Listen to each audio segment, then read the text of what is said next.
Olá, amigos. Eu sou Jorge César de Assis e hoje nós vamos tratar sobre crime militar, a conceituação de crime militar.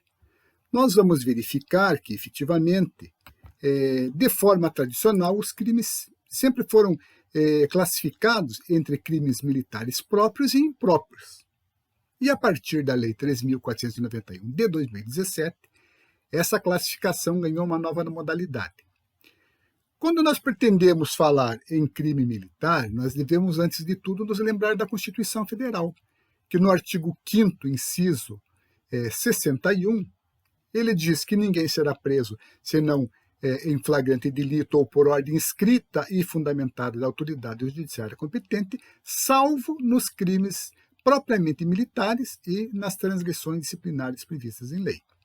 Ora, ao se referir aí a crime propriamente militar, a Constituição sugere, de forma reflexa, a existência de um crime militar impróprio. Se nós estamos falando de próprio, com certeza deve ter um impróprio.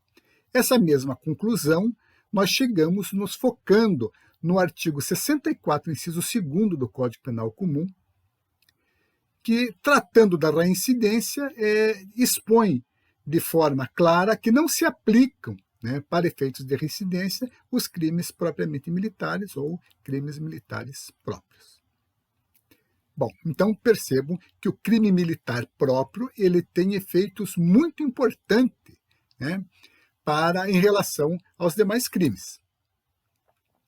E agora, no Código Penal Militar, no artigo 9º, é que está essa definição. Eu não diria uma definição, porque o Código Penal Militar ele não define o crime militar, mas ele enumera aquelas circunstâncias em que ele ocorre. Então, nós vamos ver que o artigo 9º do Código Penal Militar ele tem 3 incisos. O inciso 1º é onde se encontram os crimes militares próprios, que diz que os crimes de que trata esse código, quando definidos de modo diverso na lei penal comum ou nela não previstos, ou seja, só está previsto no Código Penal Militar ou então está previsto de uma forma diferente da lei penal comum. Como, por exemplo, o artigo 290, que é o crime relativo a drogas, em comparação com a lei 11.343, ou então o furto de uso, que só está previsto no Código Penal Militar. Também os crimes contra a segurança externa, que se iniciam lá a partir do artigo 136 até o artigo 141 do Código Penal Militar. Bom, mas a grande mudança, então, porque esse crime propriamente militar, num sentido ideal, ele só pode ser cometido por militar. E, ao mesmo tempo, ele também só está previsto no Código Penal Militar. Perceba, inclusive, que o crime militar ele difere da transgressão disciplinar pela sua intensidade. Tanto o crime militar como a transgressão disciplinar, eles são violações ao dever militar, só que o crime militar na sua forma mais acentuada. Isso que está escrito, inclusive, no Estatuto dos Militares, nos regulamentos disciplinares, etc. No inciso 2º, que vamos dizer que é o inciso que efetivamente houve uma grande mudança, anteriormente à Lei 3.491, esse inciso dizia que eram crimes militares aqueles que estivessem previstos com idêntica definição, tanto no Código Penal Militar como no Código Penal Comum, na legislação penal comum. Ora, essa idêntica definição é a classificação dos crimes militares, porque então, na realidade, o que era um crime militar impróprio? Era um crime comum que se tornava militar por estar inserido, além de estar previsto no Código Penal Militar da mesma forma, estava inserido em uma das hipóteses do seu inciso 2º. Ora, com a Lei 3.491, houve uma mudança muito grande. Por quê? Ele deixou de ser os crimes previstos com igual definição para ser exatamente os crimes previstos na legislação penal. Então, a Lei 3.491 trouxe um aumento enorme de crimes que hoje são classificados como os crimes militares. Então, se vocês pegarem todas as alíneas ali do inciso 2º, vocês irão ver as circunstâncias em que ocorre o crime militar, que nós temos aqui, inclusive aqui nesse segundo quadro, né? No terceiro quadro, nós vamos ter os crimes militares praticados por militar da reserva, ou reformado ou civil, contra as instituições militares. E daí se tira uma lição importante, né? Um apontamento importante, porque o civil só comete crime militar se for contra as instituições militares, né? E destaco, na Justiça Militar Federal, né? Na Justiça Militar Estadual, como ela tem uma competência restrita, ela só julga crimes militares praticados por policiais e bombeiros militares. Então, os crimes praticados por militar da reserva ou reformado civil contra as instituições militares, eles estão previstos no inciso 3º ali, contra o patrimônio, contra a ordem administrativa militar, enfim, todas aquelas situações que estão ali no inciso 3º do artigo 9º. Mas a Lei 13.491, ela também trouxe outras alterações. Ela renomeou o seu parágrafo único, e deu o seu parágrafo primeiro e deu uma redação, aliás, ele renomeou o parágrafo único para parágrafo primeiro, e deu uma redação dizendo que quando for doloso contra a vida praticado por militares contra civil, serão da competência do tribunal do júri.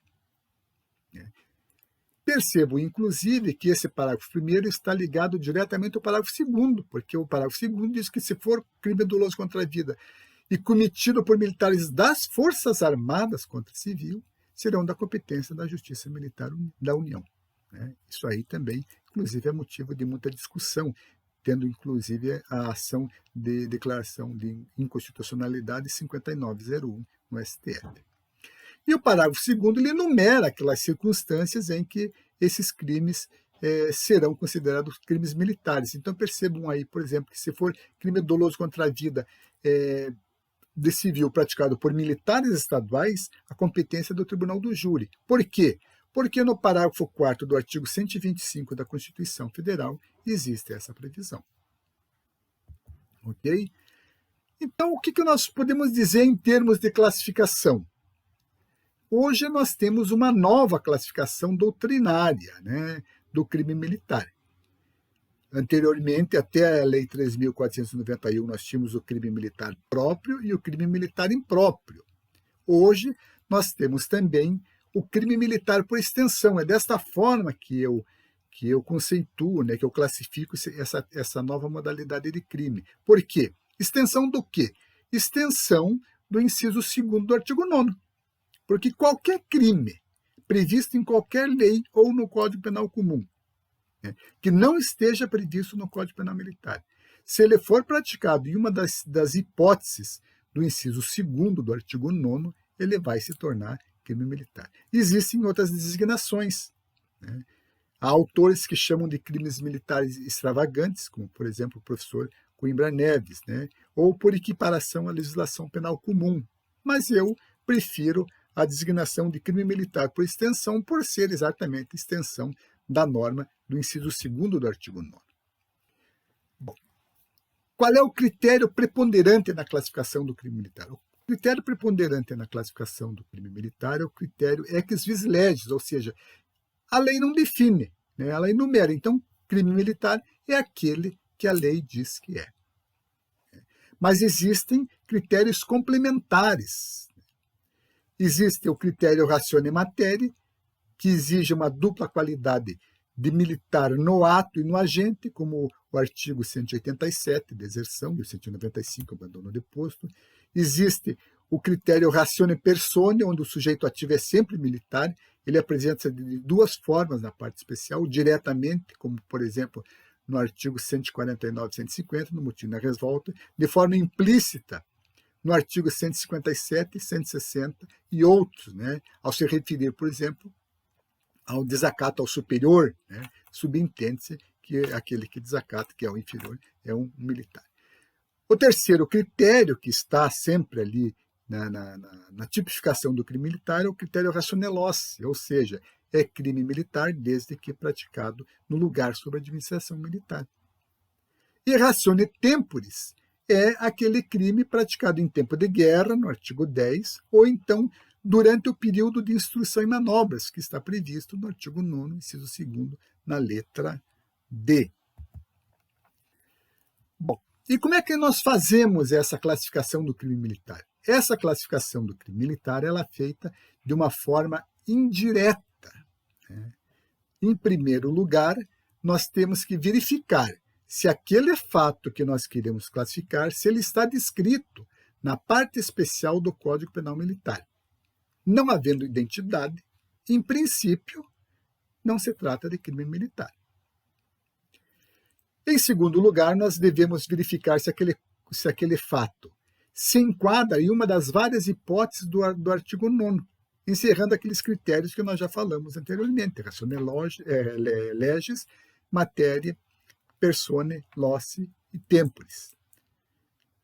Como terceiro passo hoje, e obrigatoriamente, nós devemos verificar se o fato, não estando previsto no Código Penal Militar, se ele está previsto na legislação penal comum. E se ele estiver previsto na legislação penal comum, se ele foi cometido em uma das hipóteses do inciso 2º do artigo 9º do CPM. Ok? É claro que nós estamos falando de crimes cometidos por militares.